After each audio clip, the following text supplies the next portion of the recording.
दोस्तों, वृंदावन की इस यात्रा में लगातार त्यागी, तपस्वी, महान संतों के दर्शन ठाकुर जी राधा रानी की कृपा से हो रहे हैं।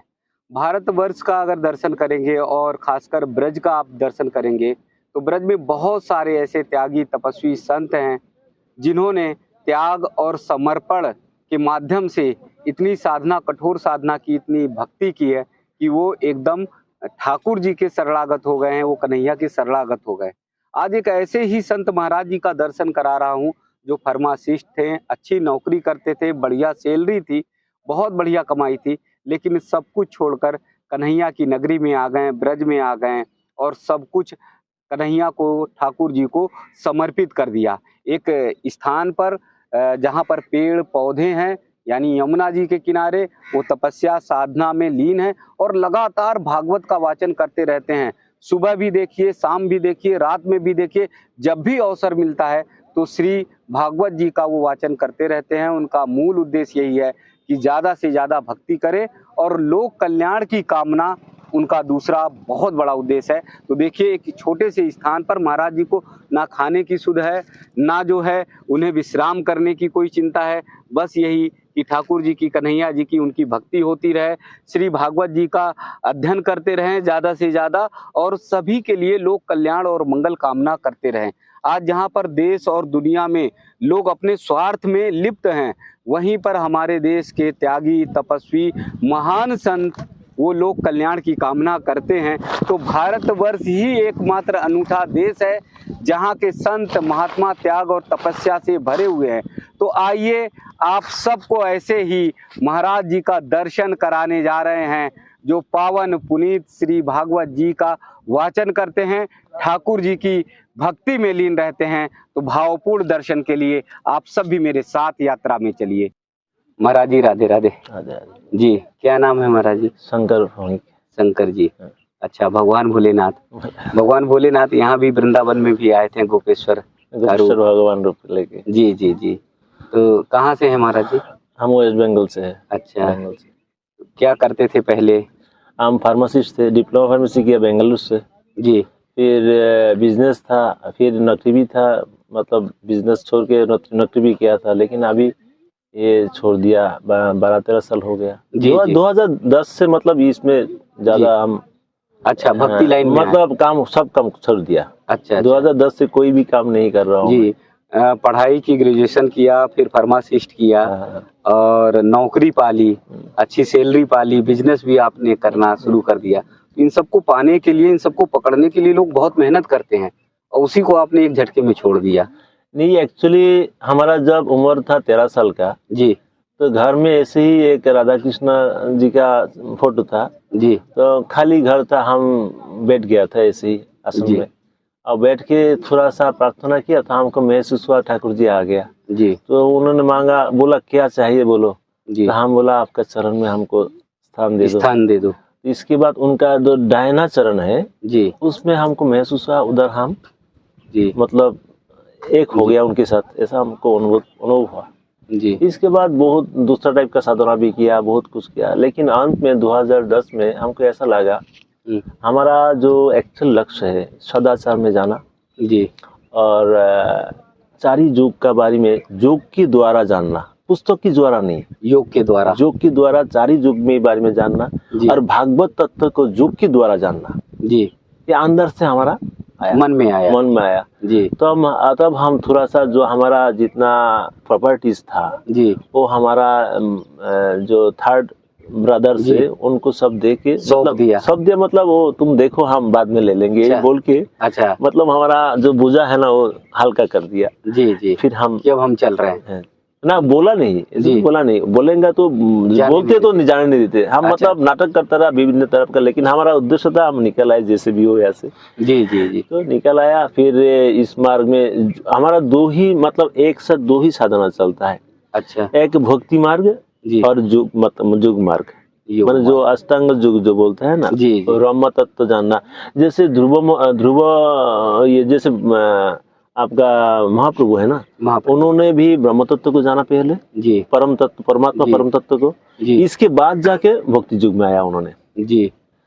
और उद्धव जी है ना जी, उन्होंने भी मतलब ब्रह्मज्ञानी था जी ब्रह्म ज्ञान, है। जी, बाद में जी, जब ठाकुर जी छोड़ रहा है इस पृथ्वी को, हाँ, तब जाके उद्धव ने मांगा था, प्रभु हम कैसा धर्म आचरण करें जी, और क्या करें। तब जी, ठाकुर जी ने उनको बोला तुम बद्रिकाश में चला जाओ, हम उधर रहते हैं, तुम उधर आके भागवत धर्म अनुसरण करो।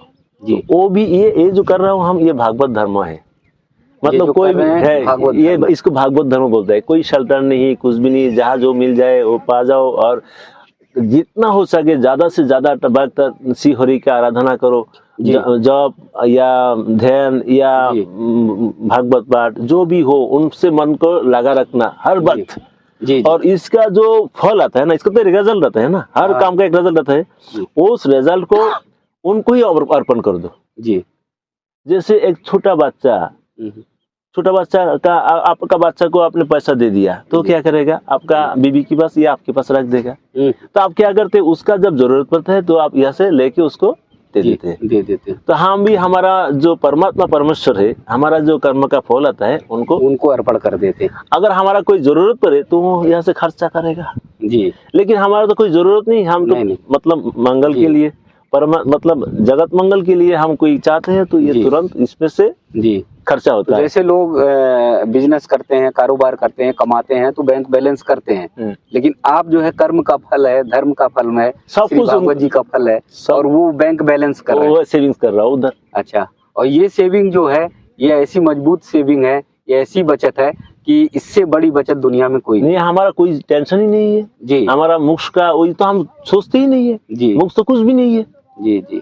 ये ना चोरी होती है, नहीं, कैसे होगा जी, वो सबसे और बड़ा ना चोर है। ये कम होता है, वो सबसे बड़ा चोर है, उससे जी, कौन चोरी करेगा? यहाँ से चोरी जी, माखन चोरी करके सभी का खाली कर दिया डब्बा, तो उनसे कौन चोरी करेगा? जी, जी, तो ये सब कुछ उधर सब दिया, जी, और जब दिन भर काम होता है, सबका रिजल्ट उनको रात को सब जी। देता हूँ। बहुत आगे निकल आए हैं, अब तो लौटना वापस मुश्किल लग रहा है, जो आपकी बातचीत से और आपके आत्मज्ञान से मैं समझ पा रहा हूँ।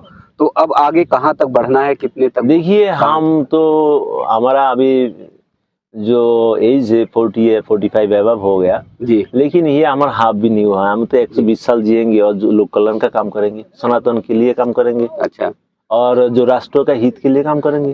हमारा जो राष्ट्र है ना, उसको प्रदूषित कर दिया जवान लोगों ने, जी, और बहुत सारा मतलब विधर्मियों आके इधर इसका जो एक्चुअली हम लोगों का जो संस्कृति है उसको खराब कर दिया।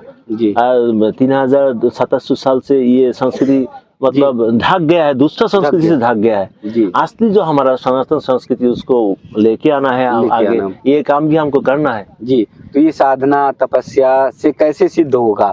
बहुत सारे लोग हैं, अपनी टीम बनाते हैं, अपने भक्तों को बताते हैं, आप एक जगह निर्जल जंगल में बैठे हुए हैं, स्थान पर बैठे हुए हैं, तो यहाँ से कैसे आप ठीक करेंगे? आपकी अंदर ही तो नारायण है, आप ही तो परब्रह्म परमात्मा है, आपका जो भांड है वही ब्रह्मांड है जी, वह सब कुछ है, हमको दिखाई देती है सब कुछ। यह पृथ्वी भी है, चंद्रमा भी, सब कुछ इधर ही है जी। बाहर घूमने का कोई जरूरत नहीं है, अंतर्मुखी हो जाइए, अंदर सब कुछ है, क्या नहीं है इधर जी। उधर प्रार्थना देंगे, उधर ठाकुर जी को ले आएंगे, बिठा देंगे, तो उधर उनको प्रार्थना करेंगे, तो इसको ज्ञानयुग बोलता है। ज्ञानयुग की द्वारा सब कुछ हो सकता है, युग की द्वारा जी।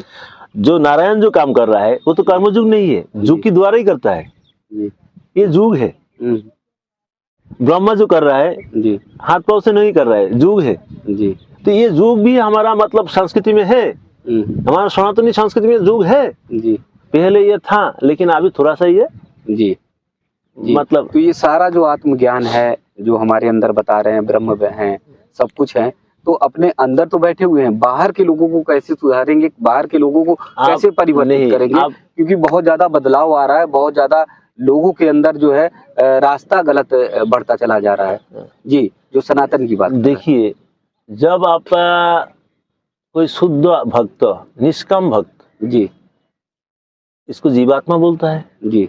तो जीवात्मा, शुद्ध जीवात्मा अगर सही ढंग से जगत मंगल के लिए कोई प्रार्थना परमात्मा से करता है तो ये सिद्ध हो जाता है, मतलब इसको अप्रूवल मिल जाता है और ये कार्य में रूपायित हो जाता है, क्योंकि भगवान भक्त वत्सल है, भक्त अधीन है जी। तो भक्त जो चाहता है तो तुरंत ये हो जाता है जी। एक उपमा आपको देता हूँ, एक एग्जाम्पल जी। 3 साल पहले मैं बरसाना गया था, 3 साल पहले बरसाना सीढ़ी से ऊपर उठते तक देखा 10 रुपया 20 रुपया का ऐसा भोग बच्चा लेके खड़ा हुआ था। बोलो बाबू ले जाओ 10 रुपया 20 रुपया 30 रुपया। हाँ। लेकिन हमारा हृदय में बहुत व्यथा हुआ, मतलब दुख पहुंचा हमको।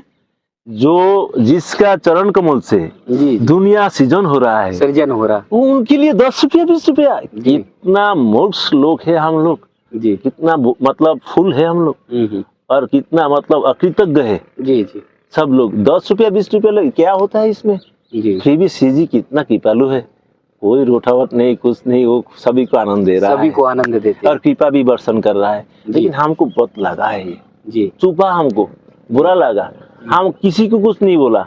इस बार आया देखा वो जो टोटल जो लाइन में जो बच्चियां थी ना, एक भी नहीं है 10 रुपया 20 रुपया नहीं, 50 और 100 कर दिया। हमको मतलब आपको मन में लगा, तो हमको लगा जो हम मतलब हमको दुख पहुंचा, ठाकुर जी ठीक इसको सही कर दिया। ये युग का ही फल है और जी।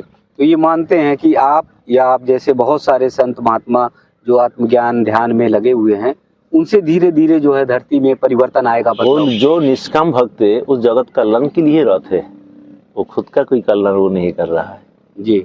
सभी जगत कल्याण, जो एक्चुअल मतलब निष्काम भक्त है, निष्काम भक्ति, वो तो जगत कल्याण के लिए जीता है। नहीं तो हमारा ये शरीर रखने का मतलब क्या है बोलो जी? ये कोई मतलब है? जी, कोई मतलब नहीं है शरीर रखने का, और ये जो कि द्वारा छोड़ भी सकते एनी टाइम जी। लेकिन आपने तो कहा 120 साल जीना है, ये तो लोक कल्याण के लिए हम संकल्प लिया है, ये काम हमको करना है। बहुत काम अभी भी बाकी है, शुरू हो रहा है, तो थोड़ा बहुत डेवलप में हो रहा है। ये कैसे निश्चित हो गया कि 120 साल आपकी आयु? ये एक विद्या है, ये आप भी जान सकते हैं, और आपका आयु भी अभी लॉन्जेविटी बढ़ा सकते हैं आप, ये आपका हाथ में है। वो कौन सी विद्या है? लेकिन ये सब कुछ तो आप मीडिया के सामने आपको आगे नहीं बोलूंगा, क्योंकि दुष्ट लोगों के हाथ में ये आ जाएगा ना, अच्छा, तो बुरा हो जाएगा। इसलिए मीडिया के सामने ये आपको नहीं, ये विद्या नहीं बोलना। लेकिन ये विद्या पता है कि अगर अपनी आयु बढ़ानी है तो ये काम करना है। ये काम जैसे सोचिए गोभी उगाना है तो गोभी के लिए एक पर्टिकुलर मिट्टी बनाना पड़ता है, हाँ, और धान लगाना है तो इसलिए पर्टिकुलर मिट्टी, तो आपका आयु बढ़ाना है इसलिए पर्टिकुलर कुछ प्रोसेसिंग आपको करनी है। ये करेंगे तो आपका आयु भी जी। तो बहुत सारे जैसे महाराज जी असाध्य रोग से पीड़ित हैं, बीमार हैं, ये कुछ नहीं है, ये माया है। रोग मुख क्या है? नाम ठीक से ढंग से लेने से, निष्काम भाव से लेने से रोग क्या जी? कुछ भी नहीं रहेगा जी। नामी से नाम बढ़ा है, नामी से नाम बढ़ा, नाम से भक्त बढ़ा है, भक्त जी। तो ये जो बीमारी, ये दुख रोग है, वो सब भक्ति मार्ग पे आएंगे तो सब हटता, सब हट जाए, कुछ नहीं रहेगा, कुछ नहीं रहेगा। लेकिन निष्काम भक्ति करना पड़ेगा जी, और माया से हट के जी। माया से तमोगुण रजोगुण रहेगा तो ये दुख तो रहेगा ही जी। आहार में शुद्धि होना चाहिए जी, आचरण में शुद्धि होना चाहिए जी, चिंतन शुद्धि होना चाहिए। मन भी पाप करता है ना, तो चिंतन भी शुद्ध होना चाहिए जी। तो क्या होगा करने से? उसका आचरण भी शुद्ध हो जाएगा, तभी तो मतलब कोरोना की मतलब आधार हो सकता है जी। यहाँ पर बैठे हुए हैं, एक निर्जल स्थान है और यमुना मैया है, कोई बहुत साधन नहीं है, तो प्रसाद भोग वो कैसे लगता है, कैसे चलता है? जो मिलता है पा जाता हूँ बस, मतलब खाना पकाना ये वाला ये तो बहुत बड़ा लंबी कहानी नहीं, बड़ा लंबी कहानी, तो इसलिए हम फ्रूट्स में आ गया। फ्रूट्स और दूध, कच्चा दूध जी है, बॉयल करना वो भी एक प्रॉब्लम है। अच्छा, बॉयल भी नहीं करना? नहीं, कच्चा दूध मतलब रख दिया ना सूरजमुख में, सूर्य में है, तो अच्छा, इसका जो ताप होता है तब से तप गया, जितना हो गया पक गया बस, ये तो वो दूध ले लिया, फल ले लिया, उसमें डालकर हो गया। यही नियमित दिनचर्या है जी जी। और श्री भागवत जी का कब तक कैसे अध्ययन करते रहते हैं? ये तो मतलब हमारा जो एक्चुअल रूटीन है, ये रूटीन है सुबह 4 बजे उठना जी, ठाकुर जी का मंगल आरती वगैरह करना जी, और इसके बाद थोड़ा गीता पढ़ लेना जी, और ठाकुर जी को कुछ देना, फल वगैरह जो भी हो। इसके बाद हम मतलब ये नहा धो के पहले ये करते हैं, फिर ये 9-10 बजे थोड़ा सा और उनको नहा धोरा के मतलब ड्रेस पे चेंज करवा के फिर थोड़ा सा भोग लगा देता हूँ और अर्पण करता हूँ। फिर भागवत चलता है जी, और ऐसे सारा दिन भर चलता रहते। अगर भागवत बंद हो गया रात को तब जपमाला है, जप करते रहते हैं, जब शुरू तो 10 बजे सोता हो तो सोचिए 11 बजे सोता हूँ, 4 बजे 3 बजे उठ जाता हूँ, इससे ज्यादा नींद नहीं होता है, मतलब नेचुरली। तो इन खाली जगहों पर रात में जानवर हैं, मच्छर हैं, तमाम ऐसे जीव जंतु, जानवर, आप उनको हिंसा करेंगे तो आपको साथ वो हिंसा करेगा, उनको प्रेम देंगे तो आपके साथ भी वो प्रेम भाव में आएगी जी। तो हमारा भाव सभी की, जैसे आपको हम नारायणी समझते हैं जी, उनको भी नारायण समझता हो, सभी नारायण है, उनके अलावा इस दुनिया में कोई भी नहीं। एक चिट्ठी के अंदर भी नारायण जीव है।